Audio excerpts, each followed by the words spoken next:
Hi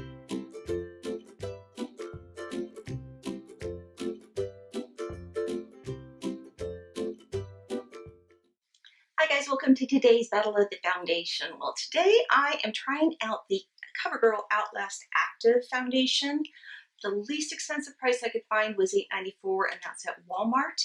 This comes in 16 shades, and I'm in the color 805 Ivory. I could not find a lot of information about this, even on Covergirl's website. They did say that it is good for all skin types, and here's what they have written down about this. So it says, discover a foundation that lasts all day long. Outlast Active Foundation is sweat-proof, transfer-proof, and humidity-proof up to 24 hours and does not clog your pores. It's available in 16 shades. So that means I cannot tell you what type of coverage it has and what the finish is on this, but I guess we'll try and figure that out together. Now, I am doing all drugstore products on my face today, so I just quickly want to go over everything that I'm using because I have gone in. I had some puffiness under my eyes this morning, so I used eye patches first. I did my serums, my moisturizers, and of course my sunscreen. However, I am also now testing out the new, kind of new still, it's the No. 7 Line Correcting Booster Serum. I was asked by one of my viewers to test this, so I will be using this for the next 4 weeks. And I'm taking a before picture, and then every week I'll be taking a photo so we can see what's happening with my skin at the end of 4 weeks. I'm using this twice a day, so in the morning and at night. And I'm basically just targeting like my marionette lines.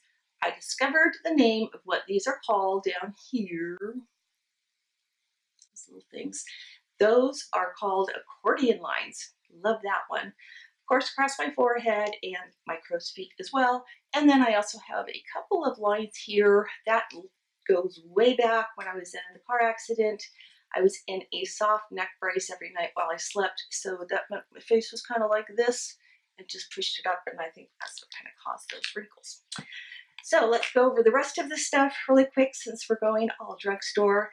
I use the CATRICE Prime and Fine Smoothing Refiner, and this is pretty much a really inexpensive dupe for the Tarte Clean Slate that I love. So this is what it looks like. It's like a paste, and that just goes into the areas where you have pores that you want to like cover up.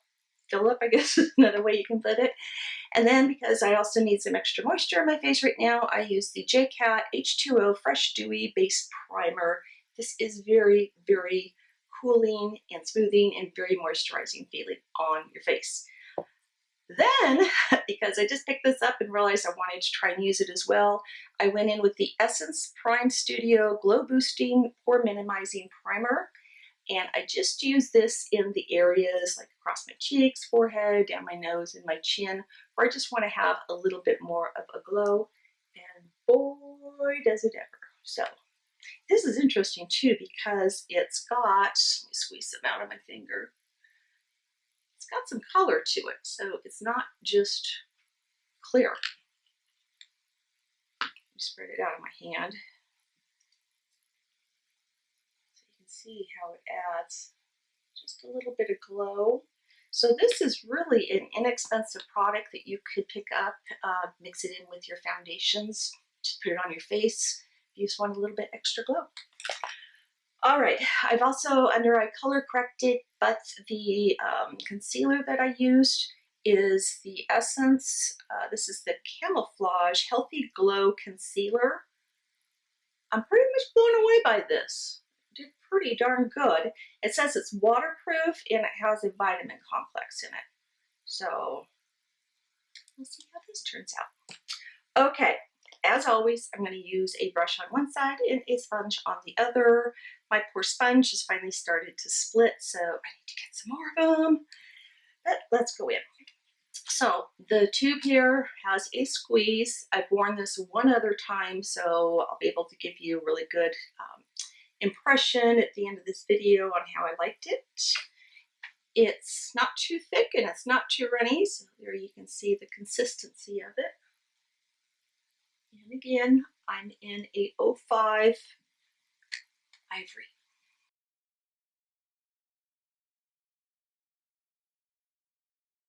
I went all the way across my forehead. I'm going to take this up on my lids as well a little bit. And of course, half the nose. Boy, this has got a big glow to it as well, doesn't it? Interesting. Okay, let's try the brush side now. I'll tell you, it feels heavy on my face, surprisingly, as liquidy as this is. I definitely do feel it on my face.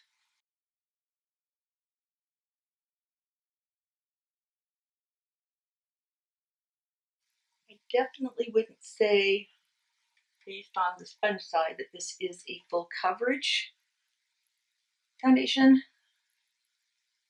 We'll see what the brush side shows us.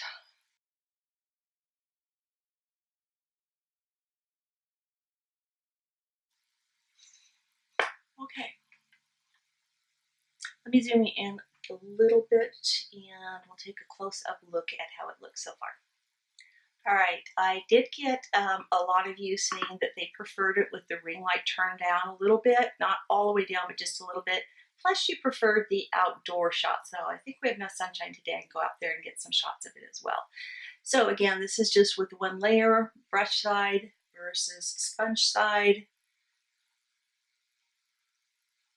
Actually looking pretty good, but very, very dewy for sure. So I think what I'm going to do for this particular foundation is I'm going to just sit in front of my fan for a few minutes, see if that dries it down, because it's so tacky and oily feeling. So I just need to go in and let it dry down a little bit before we go in with the second layer. So I'll be right back. All right, guys, it's been 5 minutes and this is still super, super, uber tacky. So this is definitely one that you would want to go ahead and set. And I want to show you real quick, because I had my eyes closed while I was in front of the fan. Look at that creasing that's gone on both eyes. So you kind of tap that out first.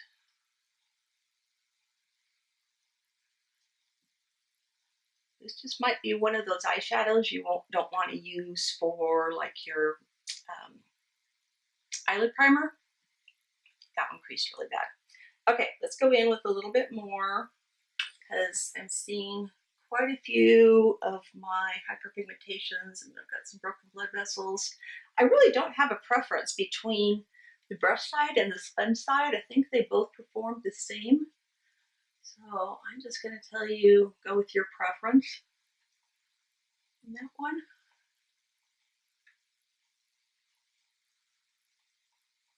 And just for ease of getting this done, I'm going to use the sponge on the other side. The reason I wanted to wait and see if this would dry down or not, because if you're like me, sometimes you're trying to get ready very quickly. And if you have to stop what you're doing to let your foundation dry down, that's going to cut into your beauty time.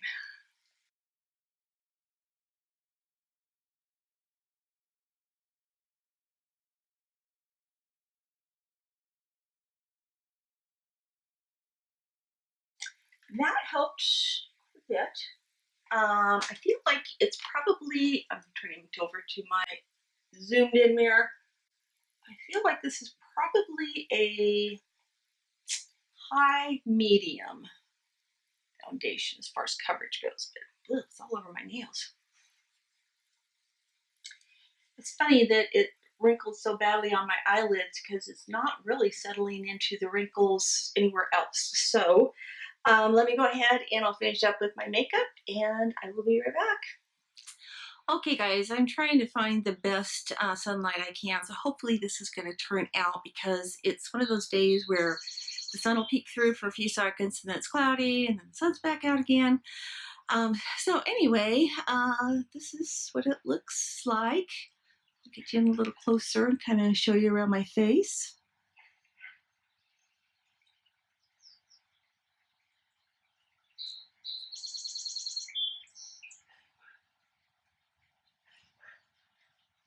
So if you hear it, there's birds in the background and one of my neighbors is outside coughing.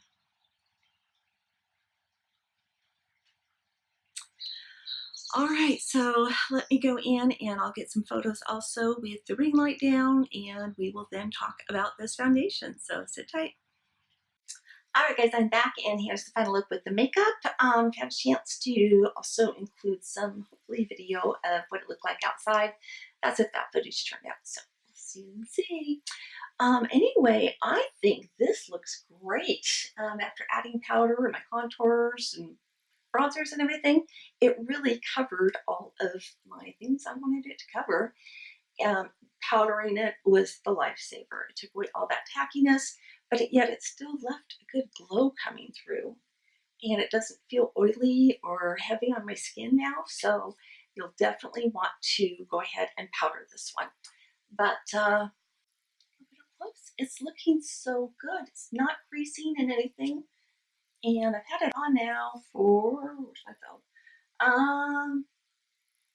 About 2 hours now. So yeah, I wish it was a hotter day. I could go test it and see if it was really going to be sweat proof and stuff like that. But I don't think we're going to get that warm today to test that out. Wait a minute. I totally forgot to tell you guys my thoughts on wearing this for a second date. And I'm so sorry about that. Anyway, I had great success with this for the first day of wearing it. It held up great throughout the day. I unfortunately put my makeup on a little bit later in the day, the day before. So I didn't even get to wear it the full 10 hours. But the day I did this video, I definitely had it on for more than 10 hours. And boy, it held up and looked just great at the end of the day. I still haven't had a hot enough day yet to test it and see how it would do with like any sweating as it says it should do. So if I can remember to do it when I'm wearing it one day, I'll run out and try and work up the sweat and report to you guys in a future video. So let's finish this up. So I want to thank you guys so much for watching. And if you enjoyed the video, please give it a thumbs up. Also, if you're new to my channel, go ahead, hit the subscribe button and the bell so you'll be notified when I upload new videos every Tuesday, Thursday, Saturday. And as always, I love you all. So until next time, bye-bye.